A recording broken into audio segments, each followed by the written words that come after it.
சென்னை அறிவாலயத்தில் அமைந்துள்ள கலைஞர் அரங்கில் மாண்புமிகு முன்னாள் முதல்வர் கழகத் தலைவர் அவருடைய ஆலோசனையின் பேரிலும் அறிவுறுத்தலின் பேரிலும் கழக வழக்கறிஞர்களுடைய வடக்கு மண்டல கலந்துரையாடல் கூட்டம் நடைபெற்றது. ஏற்கனவே தென் மண்டல கலந்துரையாடல் கூட்டம் மதுரையில் நடந்தது. இன்றைக்கு சென்னையிலே மாண்புமிகு தமிழக சட்டமன்ற எதிர்க்கட்சி தலைவர், இளைஞரணி செயலாளர் மரியாதைக்குரிய திரு உதயநிதி ஸ்டாலின் அவருடைய தலைமையிலே நடைபெற்றது. ஆளும் கட்சி அதிகார துஷ்பிரயோகத்தின் காரணமாக காவல்துறையை ஏவி கழகத்தினர், கழகத்தின் ஆதரவாக பேசுபவர்கள் அல்லது அரசினுடைய செயல்பாடுகளை குறை கூறி பேசுபவர்கள் அவருடைய பேச்சுரிமையை பாதிக்கும் வகையில் எடுத்ததும் கைது என்ற ஒரு சர்வாதிகார போக்கினை தொடர்வது குறித்தான முக்கிய கலந்துரையாடலாக இது அமைந்தது. உச்சநீதிமன்றம் கொடுத்துள்ள அனைத்து வழிகாட்டுதலையும் மீறி எதேச்சகரமாக கைது நடவடிக்கைகளை கண்டித்து தீர்மானம் நிறைவேற்றப்பட்டது. அதற்குரிய ஆலோசனைகள் வழங்கப்பட்டது. இந்த கைது நடவடிக்கைகளை எப்படி சட்டப்பூர்வமாக கையாள வேண்டும் என்ற முக்கிய கலந்துரையாடல் நடைபெற்றது.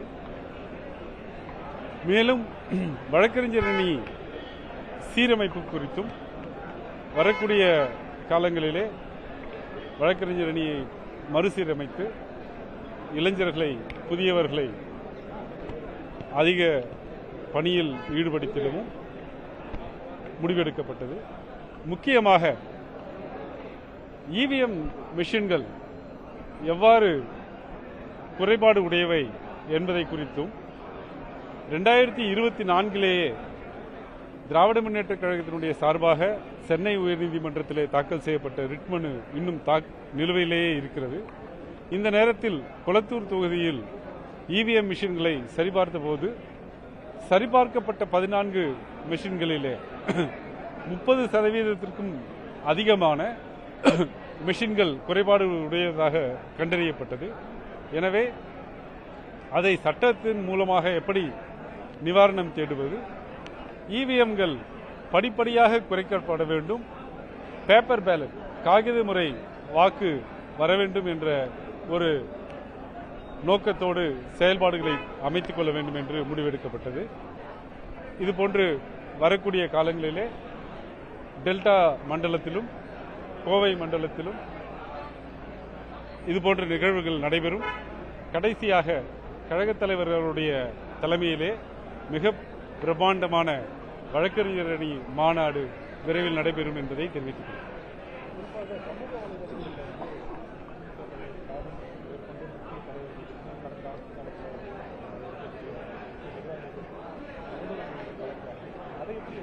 அதாவது கழகத்தினர் மீதும், கழகத் தலைவர் மீதும், கழக நிர்வாகிகள் மீதும் பரப்பப்படும் பொய் குற்றச்சாட்டுகள், மார்ஃப்ட் இமேஜஸ், இது குறித்து சென்னை உயர்நீதிமன்றத்திலே வழக்கு தாக்குதல் செய்திருக்கிறோம்.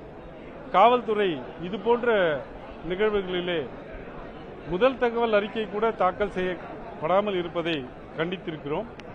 அந்த வழக்கு நாங்கள் பட்டியலுக்கு அடுத்த வாரத்தில் வரும்போது எப்படி பாரபட்சமாக இந்த அரசு நடந்து கொள்கிறது என்பதை எடுத்துச் சொல்லி அந்த வழக்குகளை எல்லாம் திராவிட முன்னேற்ற கழகத்தின் மீது, திராவிட முன்னேற்ற கழகத்தினுடைய தலைவர் மீது, மறைந்த முன்னாள் முதல்வர் டாக்டர் கலைஞர் மீது அவதூறு பரப்பியவர்கள் மீது வழக்குகளை பதிய வேண்டும், அந்த வழக்குகள் சிபிஐக்கு மாற்ற வேண்டும் என்ற கோரிக்கையை வைத்திருக்கிறோம்.